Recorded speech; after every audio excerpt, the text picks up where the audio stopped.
Maayong good day sa lahat, no? Welcome. Thank you. So, pwede nang umupo ang lahat. Makinig ang lahat, okay? Okay, thank you.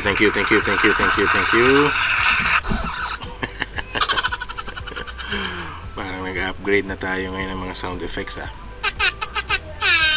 Thank you. Anyway guys, naninibago ako kasi nga parang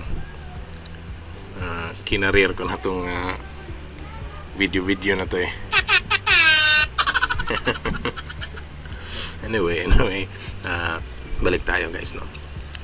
Focus tayo sa BTC na we are malapit na sa halving, no? Ngayong May 11 and May 12 magaganap ang halving. Okay, so check natin daily time frame. So there's a confirmation breakout. Confirm na ba yan talaga? Ano sa tingin nyo? So sa akin nasa resistance level pa rin guys. And kung tingnan nyo, kung mapapansin nyo ang galaw ng BTC ngayon, parang nahihirapan siya.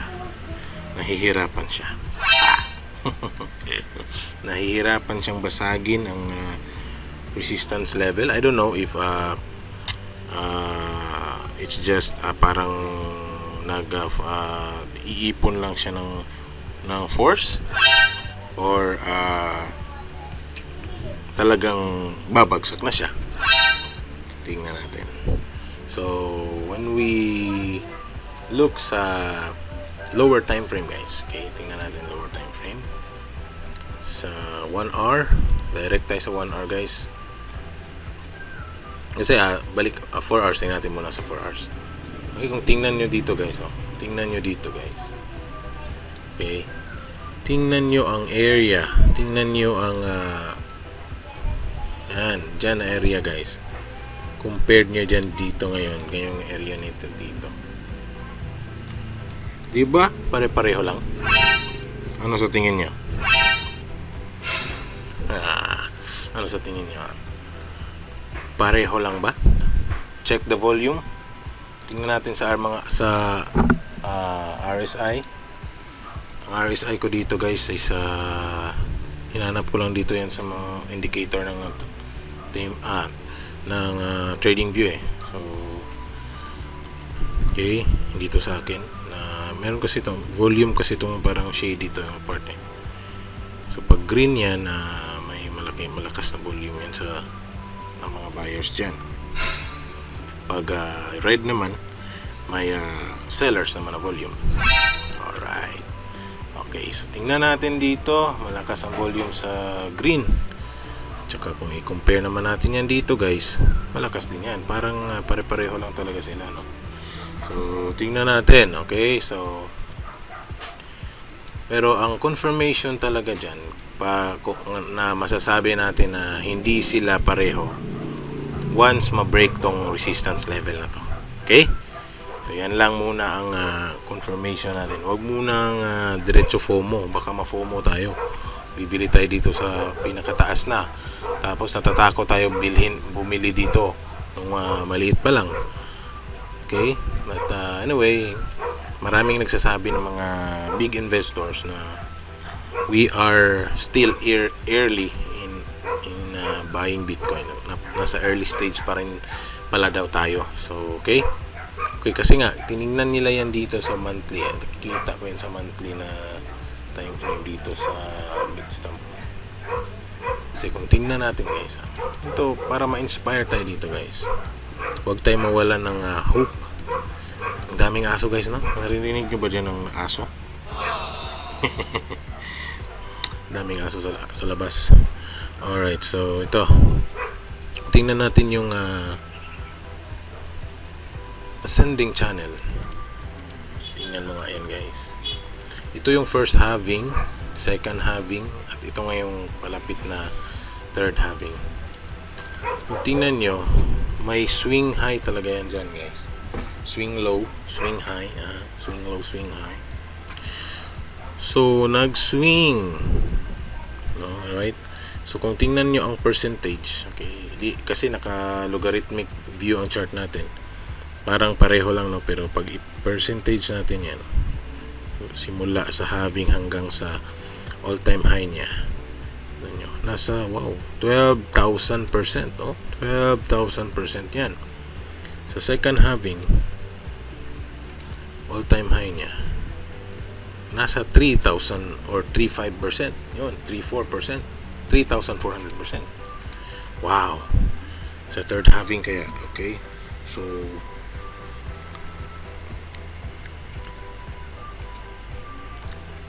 kung 2,000% lang, anong price kaya ang abutin niya? Tingnan nyo. $100, guys. Wow. Palakpak, palakpak, palakpak.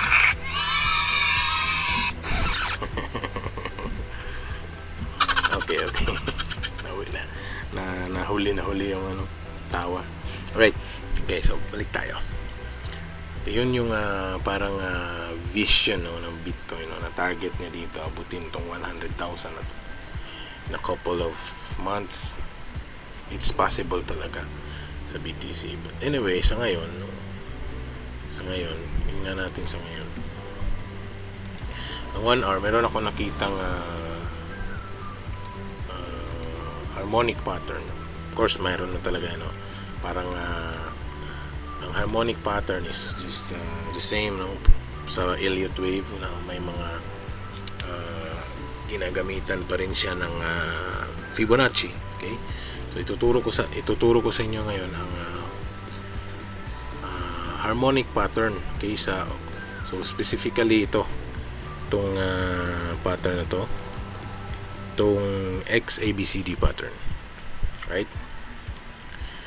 So Gartley, specifically Gartley pattern. Okay, so 1 hour, bisa tayo dito kung saan siya parang galing sideways, tsaka nag pump.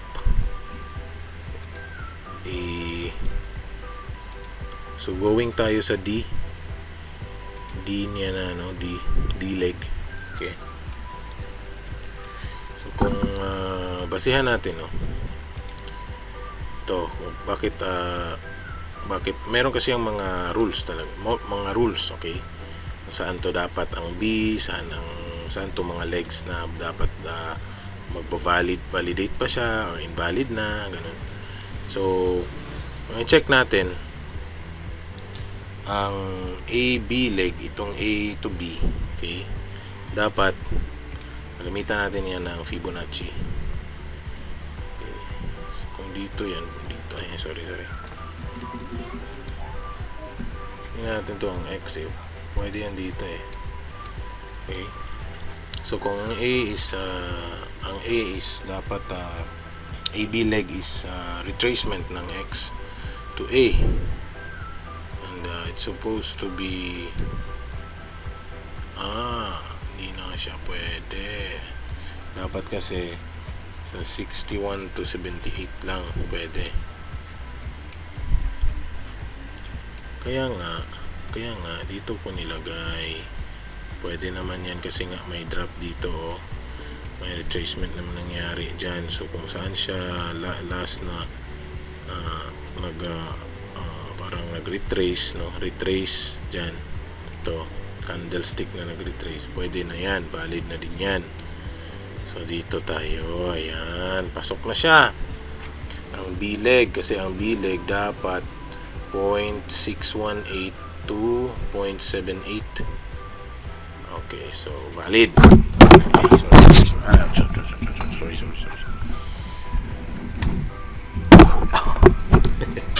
sorry.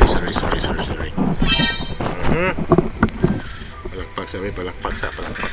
Okay, so lusot yung X natin. Lusot yung AB leg natin. Okay. So punta tayo sa B2C leg. So ang B2C leg naman ay dapat ang retracement yan sa A to B. Okay. kung iti-trade, ano natin, gamitan natin ng Fibonacci A to B. At saka dapat nasa 38 to 88% naman yan siya. Valid yan, okay? So ito yung 0.88, ito yung 0.338, okay? So still valid. Pasok pa siya sa dito.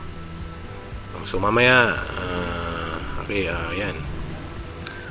Hindi na pala mamaya kasi nakikita nyo pala dyan sa screen, no? Alright. So ngayon, ang next target is ang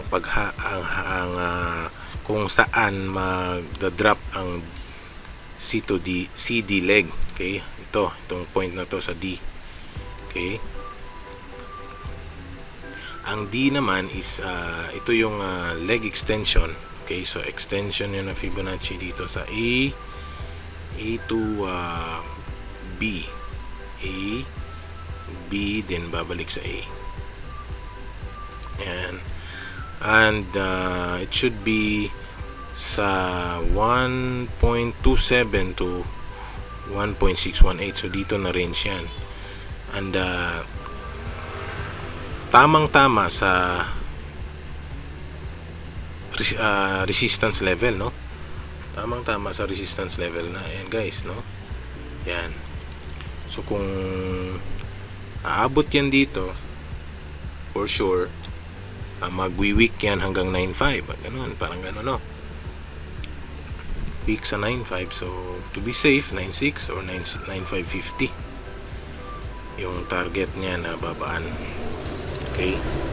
So, paano naman yan natin malalaman kung still valid pang ang ano na yan, no? Idea na yan. Once kung hindi to tataas dito, kung itong presyo, kung hindi pa to mabibreak dito, okay, valid pa yan. Okay, kung sinong mauna, okay, so kung ang presyo ay tataas na to doon, lalampas na dito sa 10k, invalid na tong pattern na to.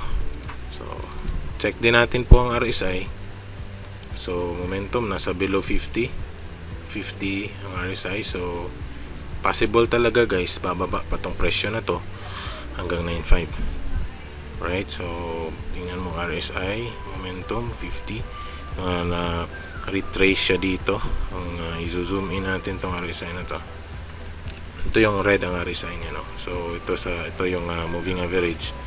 Na-reject siya palagi sa moving average, no? Hindi na nga inabot sa mid lane, no? O yellow. So there's a down momentum, no? Momentum pababa. Alright. So yan muna guys ang latest, no? So abang-abang lang tayo guys. Kung gusto niyo mag-short guys, pwede short position kayo. Pwede kayo dito, no? Stop loss kayo above 10.1 pinaka ano na yan, 10.1 dito. Stop loss nyo, target nyo dito. Napakaliit lang na pasok kayo dyan. Pwede kayo pasok dito sa 9.99 sarado.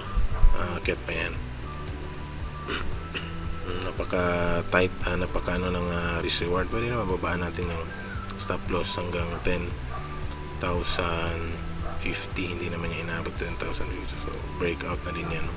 So sabi natin invalid na ang CD leg once malalampasan niya tong C na yan. Okay, so yan, try natin yan. Target natin 9,580. Okay, so check natin yan guys. And then after that, no, pag once ma-reach na tong target na to, pwede na tayo mag-long, since this pattern, Gartley pattern, is a bullish pattern, no? So pag hit dyan sa D, akit na yan. Okay, so ang target pa rin natin dyan is hindi naman masyadong talagang napakalaki, but target natin, trace pa rin yan siya sa A to D, AD leg, At saka of course dito pa rin yan sa 6 golden ratio pa rin, no? Target 61% or even here at 78%. Alright, so that's it muna. Then stop loss tayo dito below. Alright, so dito below. Okay, again, this is not a financial advice. Do your own research. Okay, so palakpak. So yan lang muna guys, no? Thank you sa lahat, no, and keep on supporting videos para gaganahan tayo na mas marami pa tayong sound effects. God bless.